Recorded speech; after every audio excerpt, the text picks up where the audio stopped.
Hello, hey everyone, good morning to you. Joey Sparks here. God's mercies are new again this morning. This morning with my mind, stayed on Jesus. I woke up this morning with my mind. 1 Peter chapter 3, verse 8. Finally, all of you have unity of mind, sympathy, brotherly love, a tender heart, and a humble mind. Do not repay evil for evil or reviling for reviling, but on the contrary, bless. Speak a good word. Speak good things. For to this you are called, that you may obtain a blessing. Bless, live a life such that you always are able to find the good and speak that good, that you may obtain a blessing. For whoever desires to love life, see good days, let him keep his tongue from evil, his lips from speaking deceit. Let him turn away from evil and do good. Let him seek peace and pursue it.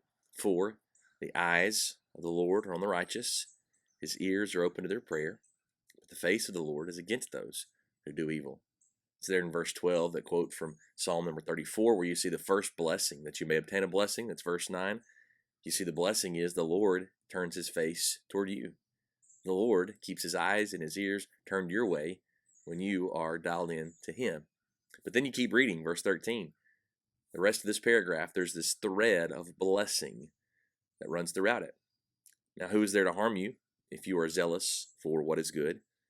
But even if you should suffer for righteousness' sake, you will be blessed. Have no fear of them, nor be troubled, but in your hearts honor Christ, the Lord, as holy, always being prepared to make a defense to anyone who asks you for a reason for the hope that's in you.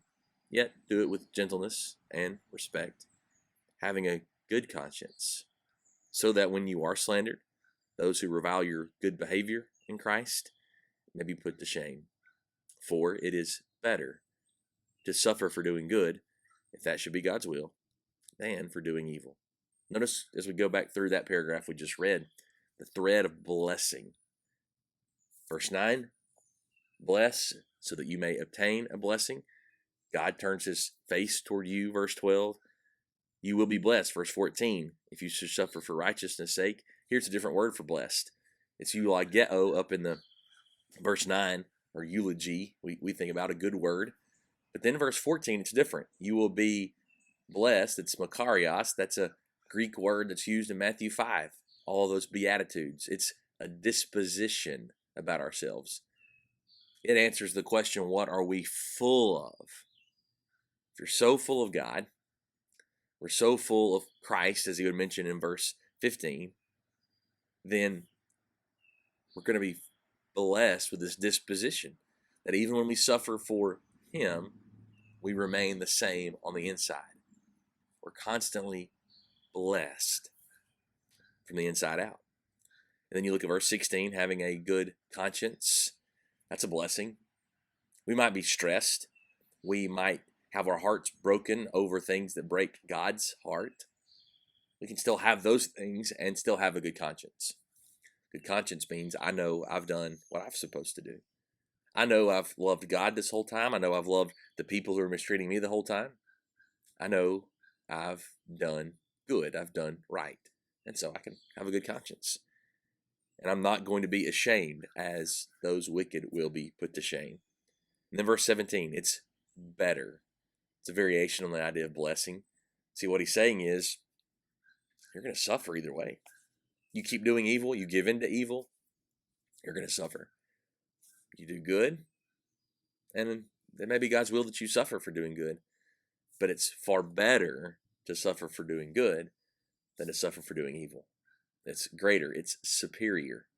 This is the same Greek word that's used throughout Hebrews to argue Christ is better. The covenant is better. There's a blessed way of life. There's a better way of life, a superior way of life. And it is a way of life that's willing to suffer for doing good than going along with evil and suffering for doing evil. We thank you so much for your time today. It's our prayer that God's timeless word will be on your mind all day today. I woke up this morning.